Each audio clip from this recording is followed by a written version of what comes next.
So good morning guys, welcome back to my channel. সবাই কেমন আছে? আশা করি সবাই ভালো আছে, আর আমিও বেশ ভালোই আছি।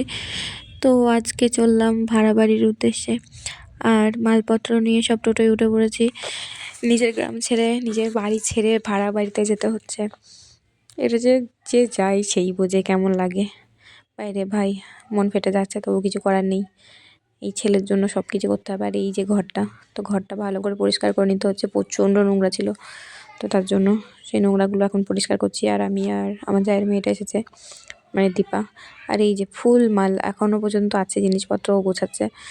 তো যেটুকুনটা লাগে সেটুকুনটাই নিয়ে আসতে হয়। যে আমার জায়ের বাড়ির পাশেই যেহেতু ভাড়া বাড়িটা, তো তার জন্য ওদের বাড়িতে খাওয়া দাওয়া করে আমরা যাচ্ছি এবার বাজারের দিকে। কিছু মুদিখানার মাল নেবো, সৈকতের কিছু খাবার দাবার নেবো, সেগুলো লাগবে স্কুল শুরু হলে। আর মিনিমাম আমাদের স্কুলটা কিছুটা দূর, তো তার জন্যে খাবারটা তো দিতেই হবে, টিফিনটা। তো এই কিষান মান্ডির ভেতর দিয়ে চলে যাচ্ছি আমরা বাজারের উদ্দেশ্যে। আর কিষান মান্ডি বলতে অনেক বড় একটা বাজার। আর এটা হলো স্মার্ট পয়েন্ট, এটা হলো গ্রসারি মার্কেট। তো শুধু এখানে গ্রসারি পাওয়া যায়, যা মাসকাবাড়ি টুকটাক এগুলোই নেবো। মাসকাবাড়ি না, কিছু কিছু জিনিস নেবো, যেহেতু আমি বাড়িও যাব তার জন্য। আর এখানে অনেক জিনিস আছে ভাই, মানে প্রচুর জিনিস। আমার তো বেশ ভালো লেগেছে, তোমরা দেখো।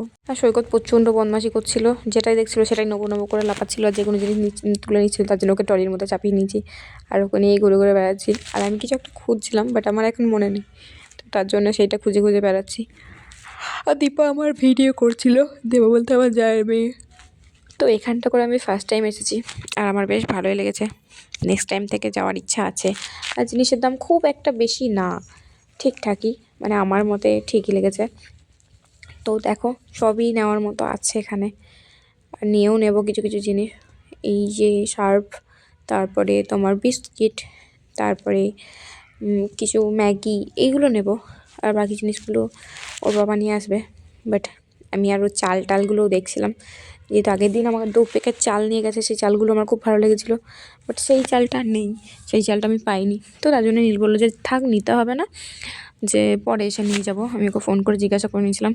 তো ওখানে মার্কেট করে নিয়ে আমি এবার চলে এসেছি। আর এখানে এত সুন্দর লাগছিলো কিষান মান্ডির ভেতরটায়, এগুলো ক্ষেত আছে। তো এত সুন্দর লাগছে ভাই রে ভাই, সর্ষের ক্ষেতগুলো। তো সৈকত, আমি চলে আসছি। আর সৈকত প্রচণ্ড কান্না করছিলো, ও কিছু একটা দেখেছিল, সেটা নেবে নেবে করে। তো আমি বুঝতে পারিনি, তারপর ওকে একটা ফুটি কিনে দিয়েছিলাম।